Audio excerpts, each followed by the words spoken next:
The rain had been falling since dawn, soft at first, then harder, drumming against the tall windows of room 204. The gray light outside gave the classroom a muted, almost sleepy feel. The hum of the overhead lights blended with the quiet scratch of pens on paper as students copied notes from the whiteboard. At the front of the room, Mrs. Lydia Harper stood beside the projector, gesturing toward a slide about the Reconstruction era. Her voice was even, rehearsed from years of teaching the same lesson.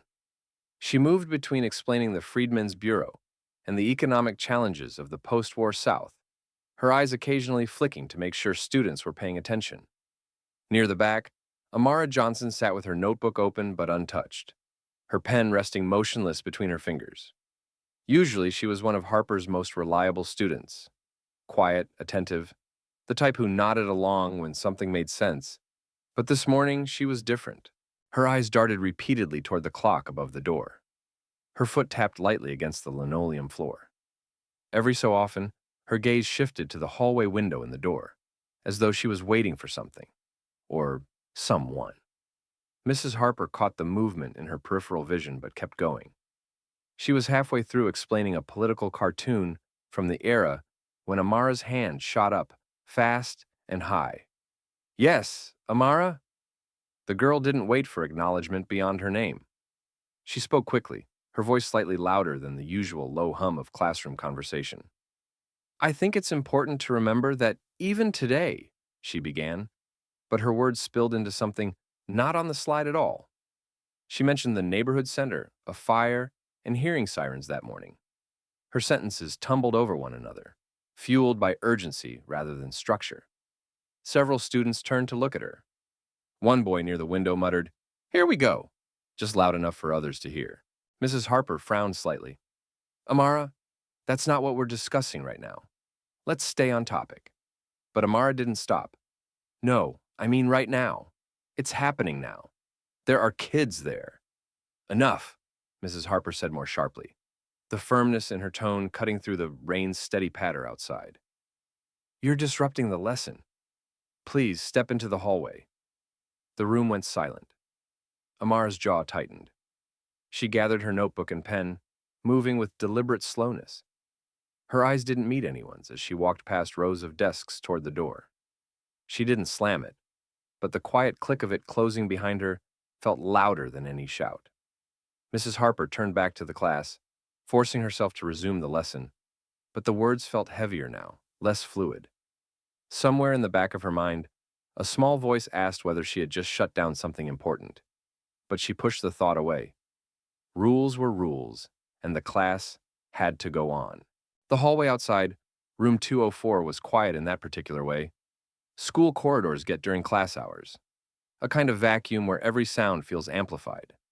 The hum of fluorescent lights seemed louder, and the faint chatter from distant classrooms carried in ghost-like whispers through the lockers.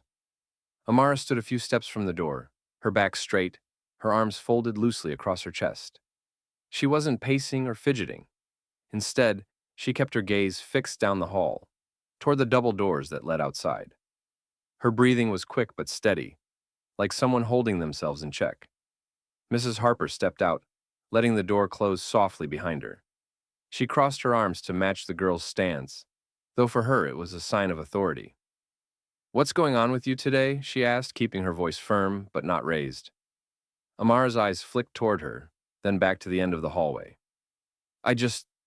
There's something happening in the neighborhood," she said. Her tone was low, the words clipped as though she didn't have time to waste. "That's not an excuse to disrupt class," Mrs. Harper said, a note of impatience slipping in.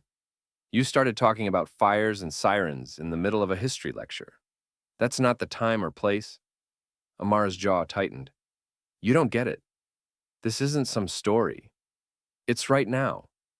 I think the community center's on fire." Mrs. Harper blinked, caught off guard for a half second, but quickly recovered. "If there's an emergency, that's for the authorities to handle. Your job right now is to be in class, learning." "My job right now," Amara said, her voice gaining an edge, "is to make sure the kids there are safe. I have to go."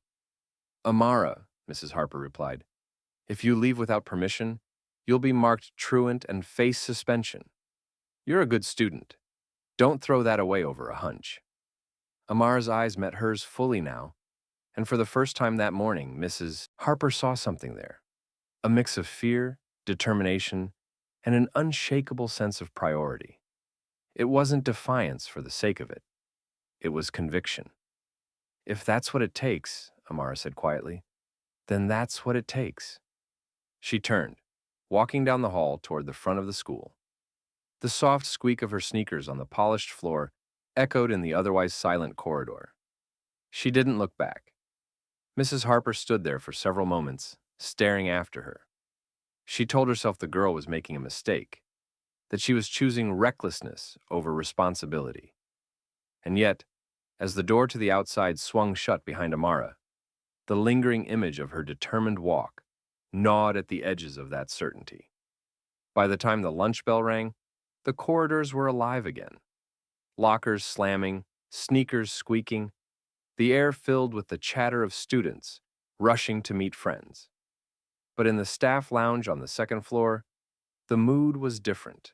The lounge was a modest rectangular room with mismatched chairs, a humming refrigerator in one corner, and a perpetually dripping coffee machine that left faint rings on the counter. Teachers sat in small clusters, balancing paper plates of microwaved leftovers or sandwiches hastily packed that morning. Mrs. Harper took a seat at her usual spot, the end table by the window, where she could look down at the courtyard. She stirred a fresh cup of coffee, even though she'd barely touched the one she poured before first period. It didn't take long for the whispers to start. "I heard one of your students just left in the middle of class," said Mr. Gomez, the math teacher, lowering himself into the chair across from her. His tone was casual, but his raised brows invited explanation. Mrs. Harper kept her voice even. She was being disruptive. I asked her to step outside. She refused to calm down and insisted she had to leave. I followed policy. Ms. Nguyen from the science department joined in, setting her yogurt on the table. "Which student?" "Amara Johnson," Harper replied. There was a pause. "That's unusual for her," Ms. Nguyen said, frowning slightly. "She's one of the quiet ones, always respectful." Harper gave a small shrug. "Everyone has their days, but I can't make exceptions for the rules just because someone's usually well-behaved." Mr. Gomez sipped his coffee, then added, "Principal said they've been trying to reach her mom. No luck so far. She's officially marked absent now." The conversation drifted to other topics: grading deadlines, the broken copier, the upcoming district meeting. But Harper's mind didn't follow. She kept replaying the scene in the hallway, the urgency in Amara's voice, the way she'd said, "I have to go." Still, she pushed it down. The truth was, discipline was part of her job, and bending for one student risked losing control of the whole class. That was what she told herself over and over, as the rain streaked the window beside her and the lunch period ticked away. But under the steady hum of the lounge, the unease remained, like a faint but persistent ache she couldn't quite ignore. It was just after 2 o'clock when the first ripple of something unusual passed through the building. Mrs. Harper was at her desk, stacking graded quizzes into neat piles, when the door to her classroom opened and Mr. Calloway, the social studies teacher, slipped in without knocking. He was holding his phone, his eyes wide in that strange mix of excitement and disbelief people get when they're about to share breaking news. "Lydia," he said in a low voice, "you need to see this." She frowned, setting down the quizzes. "What is it?" He crossed the room and turned the phone so she could see the screen. A local news alert filled the display. The headline in bold black letters: "Teen helps rescue children from burning East Side neighborhood center." Below it was a slightly blurry photo clearly taken on someone's phone. Smoke curling into the gray sky, firefighters unrolling hoses in the background, and in the foreground, a familiar figure. Her clothes were damp, her sweatshirt sleeve blackened at the edge, strands of hair falling loose from a bun. Amara. Mrs. Harper blinked. For a moment, the sounds around her, the faint hum of the hallway, the scratch of a student's pencil somewhere in the room, seemed to vanish. All she could hear was the echo of the girl's voice from that morning. "There are kids there. I have to go." According to the article, Amar had been walking to school when she noticed smoke pouring from the community center. Without hesitation, she'd run inside, helping evacuate a group of younger children from an after-school program before the fire spread to the upper floors. Witnesses said she'd stayed until the last child was safely outside, only leaving when the fire trucks arrived. Mrs. Harper's fingers tightened around the edge of the desk. Her mind tried to cling to the rules she'd invoked earlier: the need for order, the importance of staying on topic in class, but they felt small now, fragile, almost absurd in the face of what she was reading. Mr. Calloway shook his head slowly. Lydia, she wasn't making it up. She was trying to tell you. Mrs. Harper didn't answer right away. She just kept staring at the photo, at the soot on Amara's hands, at the way she stood slightly off to the side while firefighters worked, as though she wanted no part of the attention. Somewhere deep in her chest, a knot began to form. It wasn't just shock. It was something heavier, sharper, and much harder to ignore. The rest of the school day passed in a strange blur for Mrs. Harper. She delivered her final 2 lessons almost on autopilot, her voice going through the motions while her mind kept circling back to the image on Mr. Calloway's phone: Amara, standing in front of the burning community center, her clothes marked by smoke and ash. When the final bell rang, students spilled out into the hallways, their voices filling the air like a rising tide. Mrs. Harper stayed at her desk, straightening papers she'd already arranged twice, waiting for the noise to thin before heading to the staff room to gather her things. She'd just reached the lounge when she heard Ms. Nguyen's voice from across the room. Lydia, you've seen this, right? Mrs. Harper turned. Ms. Nguyen was standing in front of the wall-mounted television where the local evening news had just started its broadcast. On screen, a polished anchor spoke over footage of firefighters dousing the last flames at the East Side Neighborhood Center. And tonight, the mayor's office has confirmed that 15-year-old Amara Johnson will be honored with the National Bravery Award for her actions earlier today. Johnson entered the building before emergency crews arrived, helping evacuate several young children to safety. The video cut to a brief clip of Amara speaking to a reporter. She looked uncomfortable with the attention, her hands shoved into the pockets of an oversized hoodie, her voice modest. I just did what anyone would do. I saw the smoke and I knew there were kids inside. I didn't think about anything else. The camera panned to show the crowd gathered behind her. Parents hugging their children, firefighters packing away equipment, neighbors clapping quietly in the background. Mrs. Harper stood frozen. The words National Bravery Award echoed in her mind, each repetition pressing harder against the wall of justifications she'd built for herself that morning. Around her, other teachers murmured their reactions. Incredible! That's our student! Can you believe it? But for Harper, the pride they were expressing didn't come cleanly. It was tangled with something heavier, the sharp sting of knowing that when Amara had tried to explain, she hadn't listened. She thought back to the moment in the hallway, the way Amara's voice had wavered between urgency and restraint, and how she had cut her off anyway. At the time, it had felt like protecting the order of her classroom. Now, it felt like silencing someone who had been trying, in her own way, to sound an alarm. As the news anchor moved on to the next story, Mrs. Harper found herself staring at the dark reflection of her own face on the television screen, wondering what it would take to set things right, and knowing that, whatever it was, she would have to start tomorrow. The next evening, the community center's multi-purpose hall had been transformed. Rows of folding chairs filled the space. A small stage stood at the front, and behind it hung a large banner that read in bold letters, "Honoring Our Local Hero, National Bravery Award Presentation." Warm light from overhead fixtures softened the edges of the room, but the air still carried a faint, bittersweet trace of smoke, a reminder of what had happened just 24 hours before. The crowd was already buzzing with conversation, neighbors in their Sunday best, reporters setting up tripods, and families from the neighborhood, some of them the very children Amara had helped rescue. Mrs. Harper slipped in quietly, taking a seat near the back. She wasn't sure why she'd come, at least not in any way she could explain to herself, without peeling back layers she wasn't ready to touch.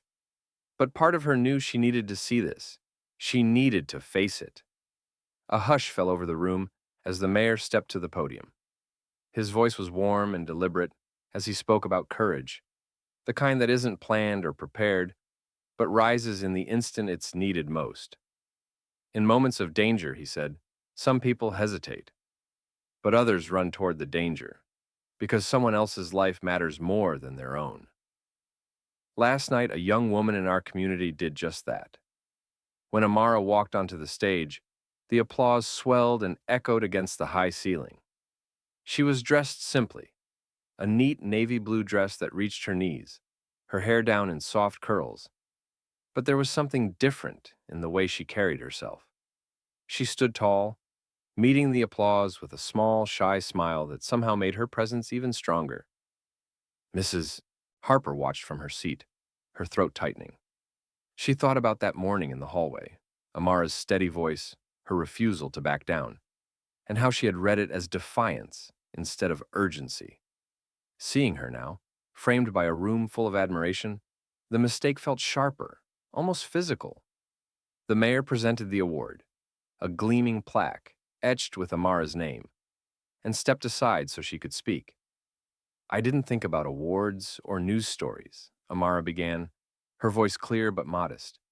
I just knew there were kids inside, and I knew I couldn't wait for someone else to act. I didn't want to be the reason someone didn't make it out. Her eyes flickered briefly over the crowd. For a heartbeat, Mrs. Harper wondered if Amara had spotted her. The thought made her shift slightly in her chair, suddenly aware of how small she felt in this room. The applause returned, louder than before. Cameras flashed. Parents hugged their children. Mrs. Harper clapped too, but it wasn't just for Amara's bravery. It was for the quiet truth settling heavily on her now. That sometimes the most important lesson isn't the one you teach, but the one you learn when you realize you were wrong. The rain had stopped overnight, leaving the morning air sharp and clean. Sunlight poured in through the tall windows of room 204, glinting off the rows of desks. Mrs. Harper arrived earlier than usual, the building still echoing faintly with the sounds of custodians finishing their rounds. She placed a neat stack of graded papers on her desk, Amara's assignments right on top, and then sat for a moment, listening to the quiet. She had rehearsed what she wanted to say, but each time the words felt different in her head.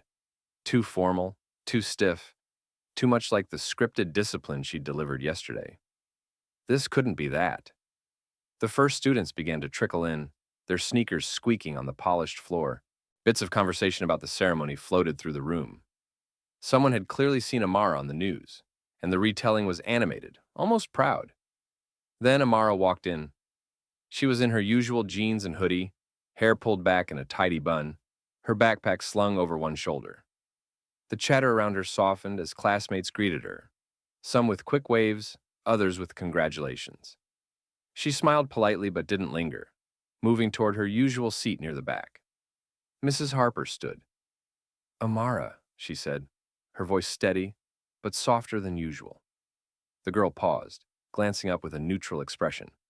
Yes, Mrs. Harper. The room seemed to fade into a background hum. I owe you an apology, Mrs. Harper said plainly. Yesterday you tried to tell me something important, and I didn't listen. I made a judgment before I understood the situation. I was wrong. A flicker of surprise crossed Amara's face. She shifted her backpack to her other shoulder, but didn't speak right away. Mrs. Harper continued. You acted with bravery and selflessness. You put other people's lives first. That's something to be proud of, and I should have trusted you enough to hear you out. I'm sorry I didn't. Amara studied her for a moment, not in defiance, but in thought. Finally, she gave a small nod. It's okay. You didn't know. Mrs. Harper met her gaze. I didn't know, but I should have tried to. The girl's expression softened. She slid into her seat, pulling out her notebook as the rest of the class settled. The lesson began as it always did, with pages turning and pens scratching. But for Mrs. Harper, the air felt different, lighter in some ways, heavier in others. This wasn't just another day in the syllabus. It was a reminder, sharp and unforgettable, that sometimes the real education happens outside the textbook, and that teachers, too, are always learning.